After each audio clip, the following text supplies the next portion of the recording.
Right, so hi everyone. I'm Oren Duer, Principal Architect from Mellanox. And we would like to tell you about some of the things we're doing with SPDK in Mellanox around hardware offloads. We started investing in SPDK heavily in the last year or so. And we're actually using SPDK as a framework to deliver our customers a flexible way to use our offloads, to use our products. We'll be covering actually two kind of different aspects of the way we're using SPDK. One is in the framework of a SmartNIC, and we'll explain exactly what is a SmartNIC and how does it allow us to do NVMe emulation and how SPDK is used for that. And in a separate section, we'll discuss SPDK and the ability to do NVMe over Fabric target offload with Mellanox Connectix NICs. And then some other ideas that we have for the future around other offloads. So let's start with a SmartNIC. What is a SmartNIC? A SmartNIC is a network interface with some CPUs inside it in a kind of a SoC, a system on chip. So you have a network interface, and you have the ability to run some software inside this network interface and do some stuff with the, obviously, network. So we see two interesting use cases for this. One is more for networking purposes, so you can run your OVS and some kind of network enforcements inside the SmartNIC. And so the host that is connected is using the SmartNIC can only have traffic running through specific rules. We're not going to talk about this now. And another exciting opportunity that SmartNIC allows us, and this is very interesting, we can actually emulate any kind of a PCI device towards the host. So when you take a SmartNIC from Mellanox, you put it in a server, you run a special software on that SmartNIC, on the ARM cores that are inside, and the host, instead of seeing a Mellanox network interface or Mellanox RDMA interface, can see whatever you programmed in the software. It can see, for instance, an NVMe device. And since it looks like an NVMe device that is locally attached on your PCI, it has PCI class of NVMe. It can have your vendor ID there, your device ID there. When the host sees that, it just loads the normal NVMe driver and starts working with it as an NVMe device, shooting IOs, admin commands, whatever. All those IOs, all these admin commands end up inside the SmartNIC in your software. And with this software, you can then choose what to do with each and every request.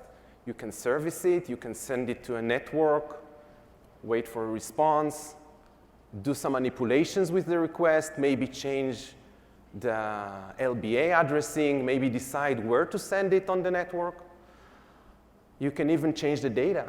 You can encrypt it, decrypt it when it's coming back. So you're free to do whatever you want.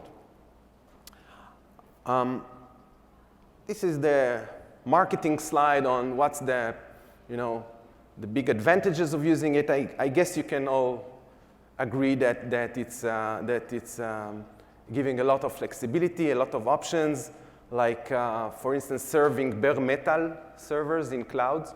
We see this demand growing a lot.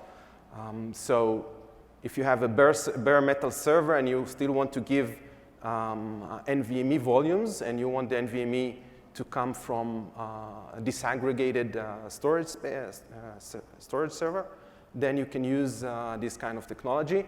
The host only sees the storage that you allow it to see from the SmartNIC, from your software that is running on the SmartNIC. And so on. You can provision, you can over-provision, you can do thin provisioning, you can do logical volume management, And of course, being OS agnostic, this is one of the biggest advantages here. If you do it well, it runs on Linux, on VMware, on Windows. For instance, Windows until now still don't have NVMe over Fabric stack. And I don't know if they are going to, but this solves the problem. You put a SmartNIC there. Windows has NVMe driver. Thank God for that. So you can work around that and still do some NVMe over Fabric traffic from within the SmartNIC. So this is the typical use case in a simplified slide. You have a host, and inside the host you have a SmartNIC attached to it, physically attached to it on a PCI slot. The host sees, when it's doing LSPCI, it sees an NVMe device. Therefore, it's loading the NVMe standard driver, inbox driver. And on top of it, you have application, file system, whatever you want. You're running your application. Now, application starts sending IOs to this NVMe device. Those IOs end up being serviced inside the SmartNIC using software running on the ARM cores in the SmartNIC.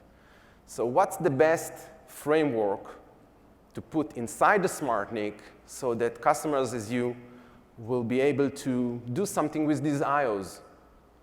SPDK.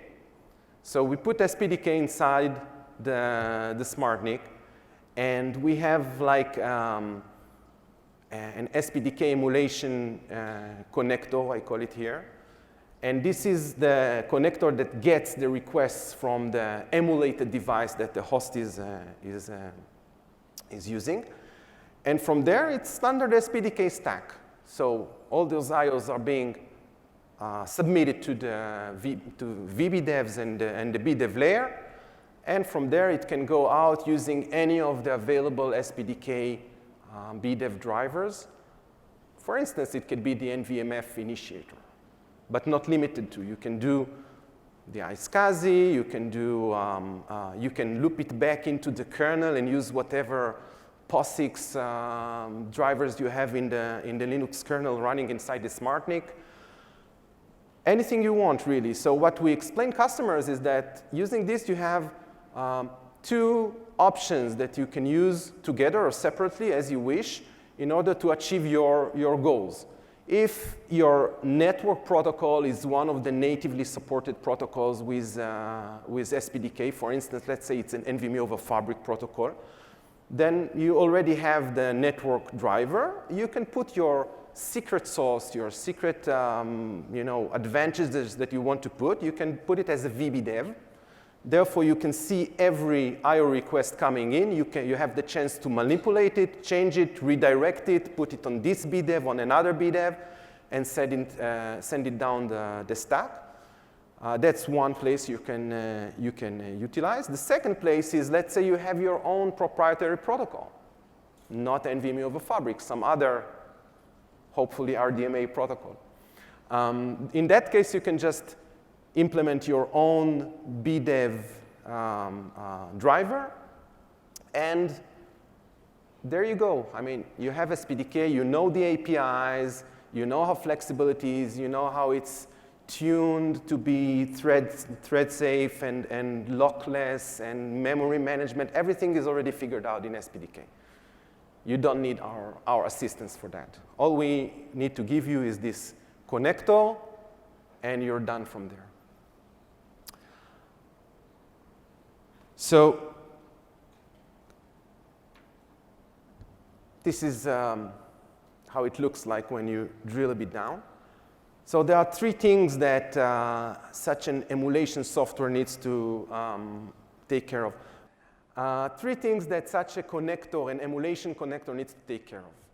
Step one, the host is going to start by playing with some NVMe registers, setting the admin queue, physical address, the length, the completion queue, and so on, and then assert the enable bit, and then it expects the device to assert the ready bit. So work with registers. Second thing, you'll need to work with to respond to the admin commands, right? all the identify controller, identify namespace, and so on. And of course, the most important one, which is create IO queues. And the last one, you'll need to handle IO queues and all the traffic that comes from that. So these are the things we believe should be encapsulated in something like an NVMe emulation box with a lot of common code that takes care of registers, takes care of admin commands.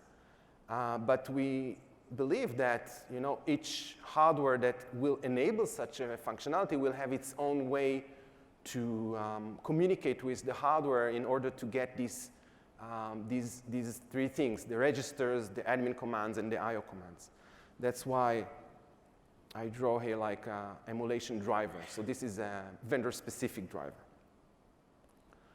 If you look at this box, it's kind of like a target. It has the essence of a target. Why? Because it has like a subsystem of this so-called target is actually an emulated disk presented to the host. It can be one of many. You can present one disk, you can present 10 disks, you can use SRIOV to present virtual functions of disks. Each and one of these disks is very similar to what we have today in NVMe over Fabric Target, a subsystem, right? You'll want to be able to create namespaces, just like you do for a target. You'll want to be able to bind a namespace to some kind of a backend BDEV, just like a target.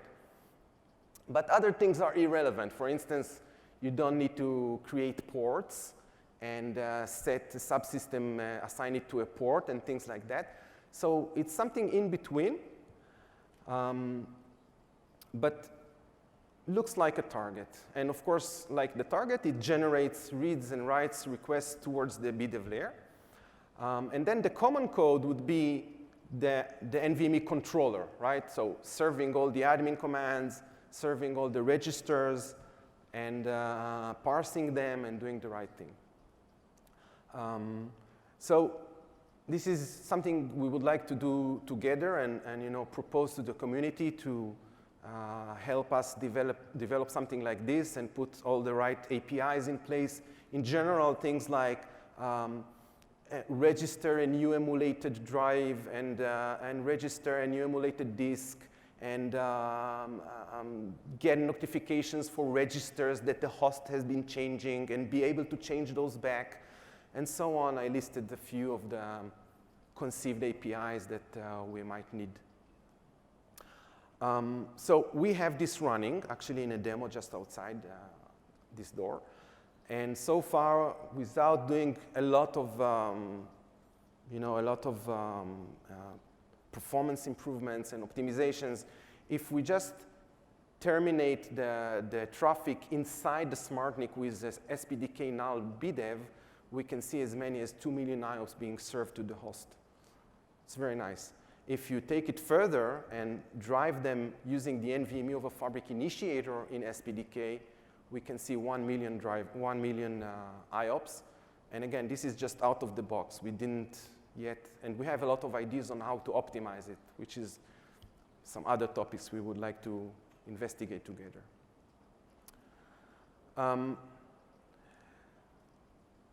I start here talking about the other SPDK offloads, unless you have questions about NVMe emulation. Yeah.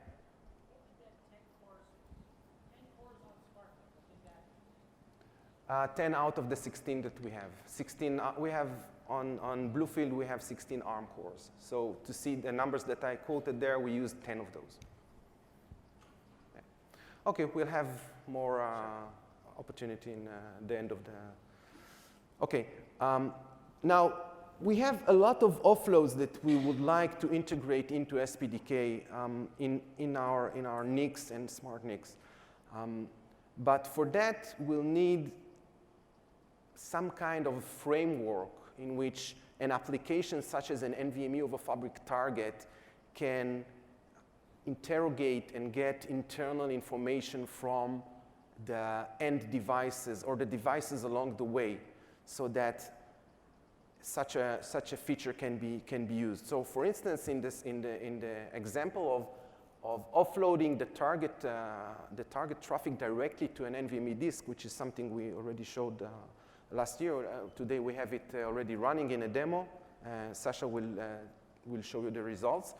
But to be able to do that, what we need is to be able to take the NVMe SQ and CQ that are the responsibility of the NVMe PCI driver in SPDK and give it to the NVMe over Fabric target application, because this application needs to communicate it into the NIC so that the NIC could just post requests directly to the drive. So how do we do that exactly? We have few ideas. We started talking with you, and Sasha will present more about that. So keep that in mind.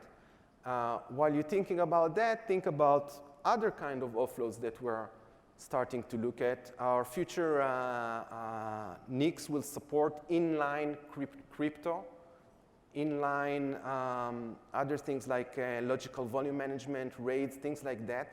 And to be able to do that, we, as an NVMe over Fabric target application, will need to be able to get those configurations.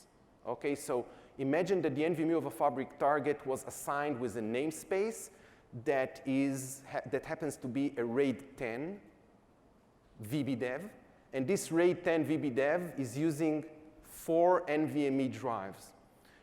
At the end of the day, for the offload to work, the NVMe over Fabric target application needs to push all that information to the NIC, saying, these are the 4 drives you are going to work with. This is the RAID parameters, the stripe size, chunk size, and everything else. These are the SQs and CQs of each separate NVMe drive. Go ahead, and now everything is offloaded. You don't need the software anymore. Okay? Same thing about cryptology. If we would like inline encrypt, decrypt to be happening with the network interface, we need to somehow propagate the configurations that were done using the crypto VBDevs. We need to be able to propagate it into the NIC interface so that proper encrypt, decrypt could take place. So we don't have yet the answers, but this is just to pitch and for everyone to to start think about it.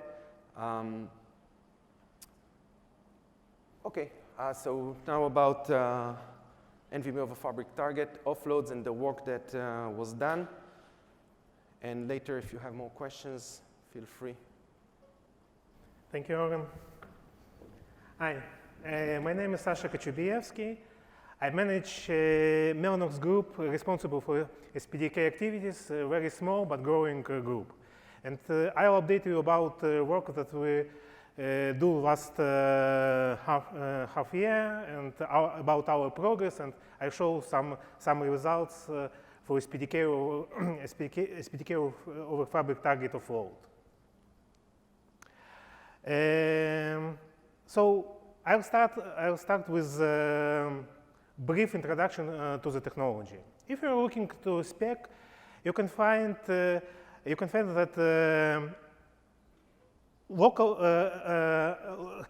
queues for local NVMe drives very close to concept of RDMA queues. So in a local NVMe drives, you just submit a request to receive queue and wait for completion by polling some queue in the memory. And it's the same true for RDMA. For RDMA, you submit send message and post CQ for completion. So if you in terms of data format, both standards very close. So NVMe over Fabric is just a capsule that adds some additional small amount of data to NVMe command. And completion, it's almost the same. So when we send completion over network, it's just a NVMe completion with a small amount of additional data. And if we have 2 well-defined standards, and from usage point of view, they are very close. So in both cases, we just submit work request to cycle buffer and polling for completion. What comes to mind is just to implement this process in a hardware. So let's look to this slide.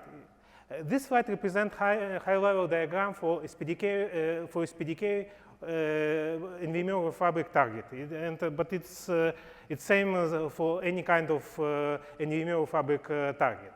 So we have here network card, RDMA card, and the NVMe driver on top of this card.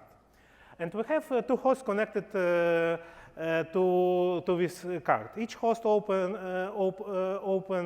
admin queue and a number of IO queues. So admin queues eventually establish association between host and controller. Once IO comes to the NIC, it comes through driver to NVMEF library. NVMEF library extracts data. It just takes buffers and depends on mode. It do RDMA read or write and push data to block device layer. And in block device layer, we have NVMe driver, and data comes through NVMe driver to local disk. Of course, having software layer for access to NVMe or Fabric Target, and having a very nice abstraction of block device has great advantages. You can expose any kind of storage or NVMe or Fabric Target. But if we are talking about real NVMe drive, we can just take IO comes to the network card and put it into local NVMe drive without any CPU involvement. So this slide demonstrates how we can accelerate NVMe or Fabric Target by offloading protocol to the network card. So at the first, we should obtain hardware properties of NVMe driver, receive queue, send queue, doorbell, and bind RDMA QP with NVMe queues. Once we have this binding done, hardware will put IO directly to NVMe drive. So in this slide, we demonstrate that actually we use SPDK as a configuration and for control paths. We use it for configuration and for connection establishment. But in data paths, in actual data processing, we use only hardware paths. So target offload available in all our network cards starting from ConnectX 5.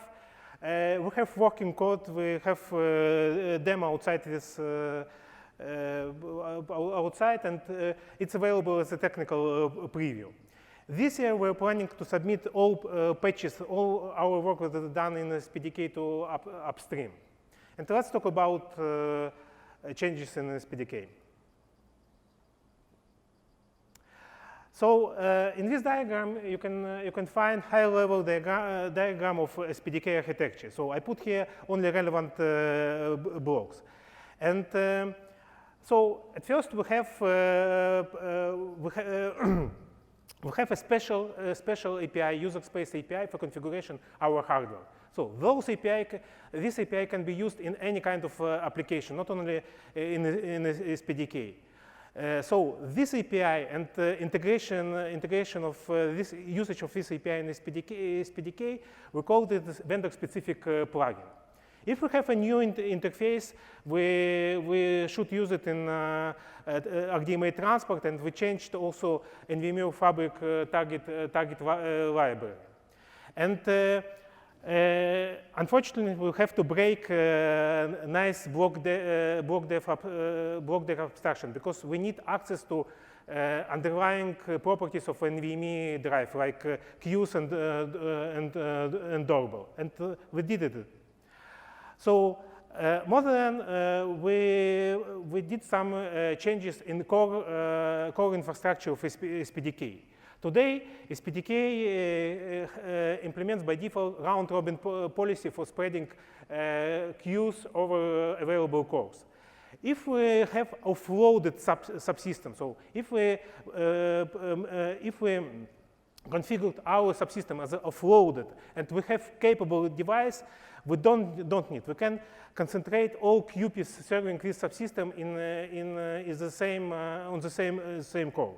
So here I'm talking about admin QPs, and we still have open IO QPs for commands that can be processed in our hardware.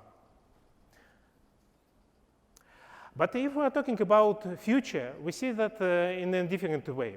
We think that today RDMA functionality exists in the SPDK in two different parts of SPDK, in NVMe Target and in initiator parts. We think that both parts should be merged in transport library, which allows us, the vendor provider, to extend this library in the same place. And so we're going to merge all RDMA core in the same place. So we're going to suggest that to community. We're going to implement vendor-specific plugin which will be responsible for NVMe Fabric Target offload and for future offloads that coming in next generation. So we're going to suggest merge of RDMA code in a single separate library, and with interfacing to vendor-specific plugins. And today this plugin will implement NVMe Fabric Target offload, but new more advanced offloads are coming. So for those offloads, we need access to internals of different virtual block devices, like crypto, RAID, logical volumes. So we suggest to create a general channel through and use this channel for communication between vendor-specific plugin in a network transport rail with block devices. Once we have it, so it will be very flexible. So it's happened. Okay, no problem. So it will be very flexible platform that will serve us and our other vendor providers for extending SPDK functionality. And now let's talk about performance result. So we did some benchmarking in our test setup. In this setup, we used Blue Whale Target. Blue Whale Target is a storage target which is built on top of a Bluefield chip, which includes ConnectX 5 network card and ARM cores. And we have initiator which runs on 868 platform. Both servers are connected with 100 gigabit network. We run RDMA read, RDMA write, 4K blocks, 16 queue depths. And we iterate over number of disks and see what is the CPU utilization we see in the case of software implementation and in case of hardware implementation. So let's look on this diagram.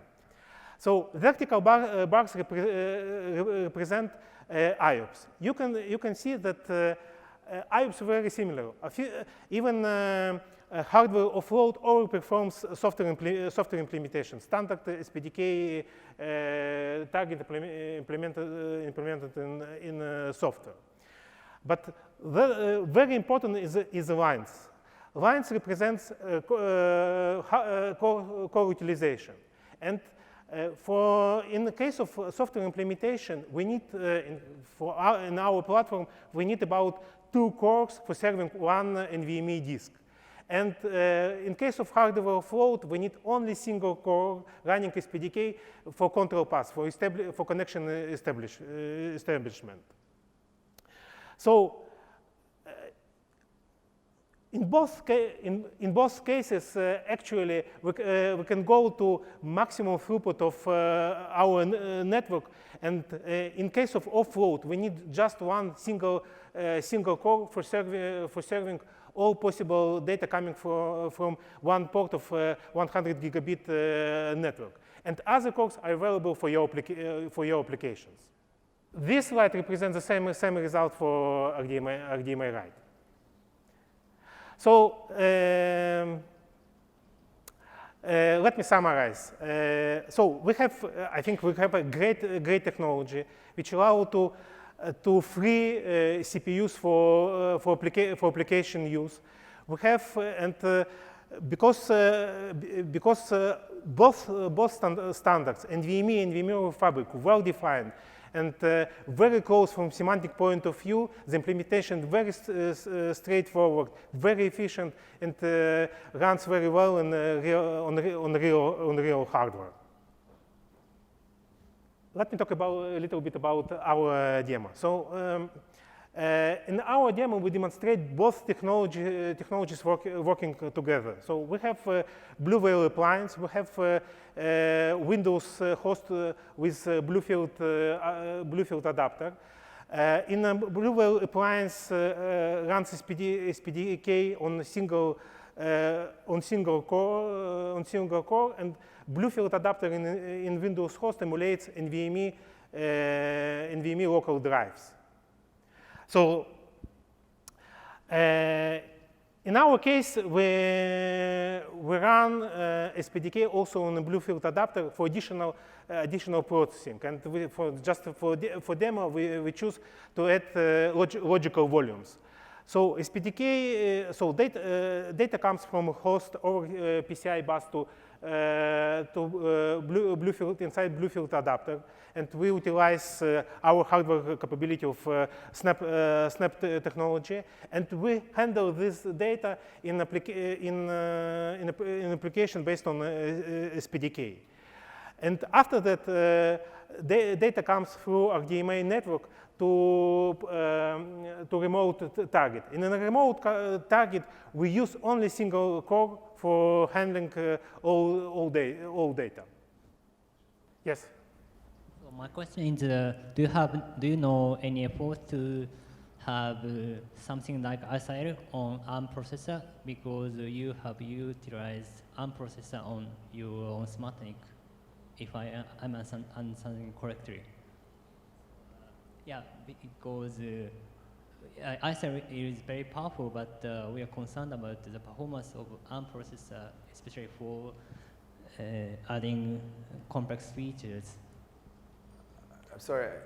So you're saying, yeah, we're running the SPDK inside the SmartNIC on ARM processor? Yeah. So for example, so ISL has good performance for encryption or something like mass computation, but ARM processor may not be so powerful than ISR? ARM processor is not so powerful than Xeon processor, so enough to get ARM processor is enough to offload some storage features on SoC.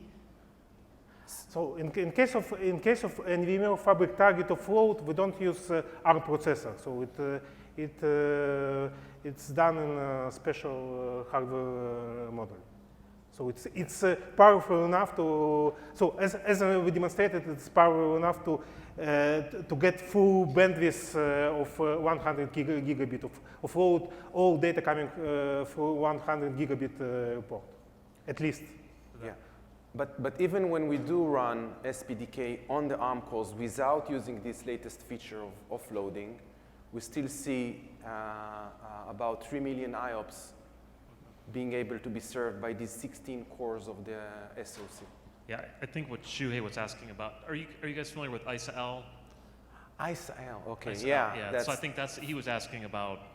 Yeah, so for this does not exist in ARM, of course. So you cannot use it, and if you try to use features that are done with ISAL, you won't get any good performance. But we do try to compensate on that with our offloads that come from the NIC.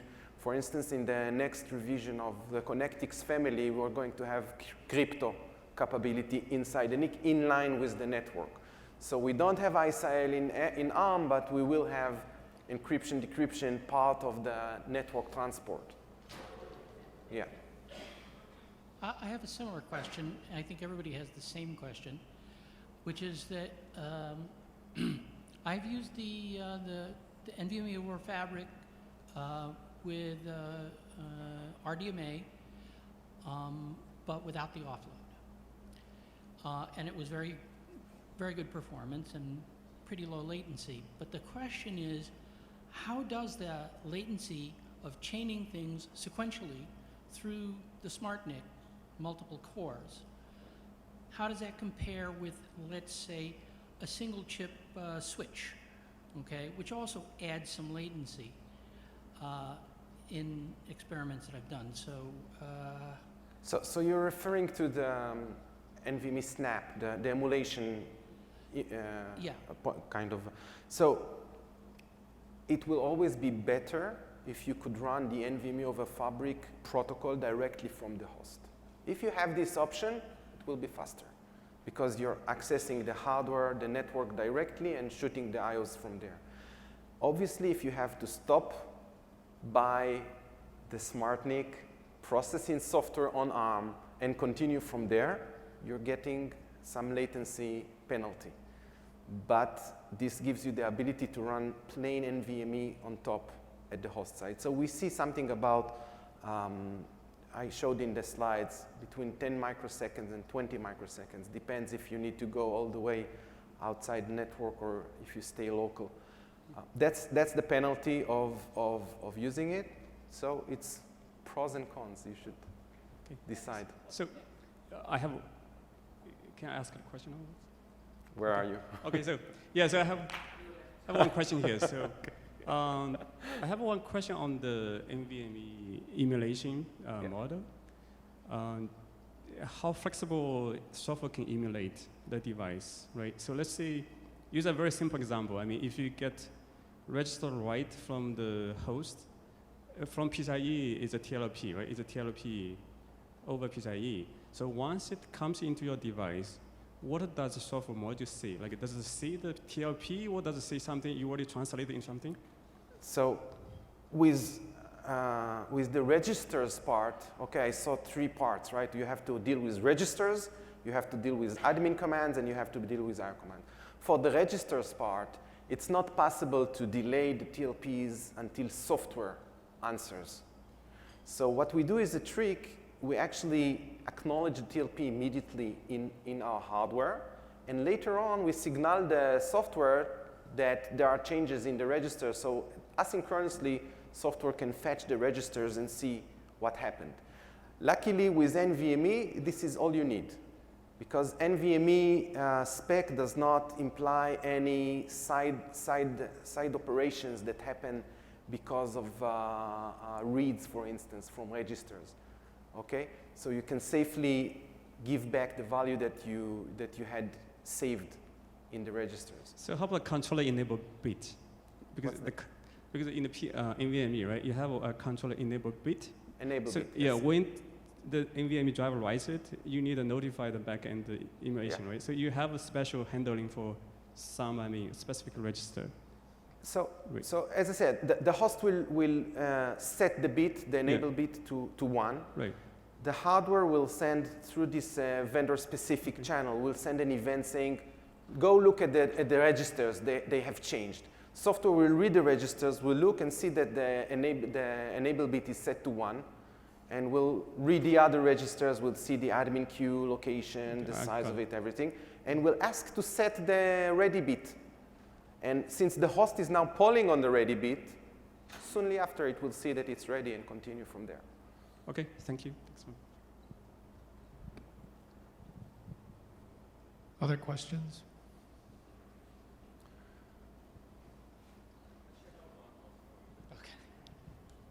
So you mentioned a 10 microsecond additional latency, right? Use Yeah. this model. Do you mean this 10 mic is the emulation driver delay, or is it, some other? So I showed two numbers. One is an experiment where you get the requests from the host through the emulated device into the SmartNIC, Right. serviced by SPDK and terminated there, not Right. even going out the wire. Yes. Okay, so this round trip is 10 microseconds. If you also go to the wire, that's 20 microseconds, not including whatever the disk will take on the other side. Yeah, so basically your 10 mic includes the local drive access, not just the emulation driver. You include additional components from SPDK, right? That's Yes, what there is some software processing there, of okay, course. makes sense. Thank you. Yeah. Yeah. All Other right. questions? Anyone? Okay. So you can meet us outside in the breaks by the demo booth, and we'll be happy to answer more questions if you have. Awesome, thank you. Thank you.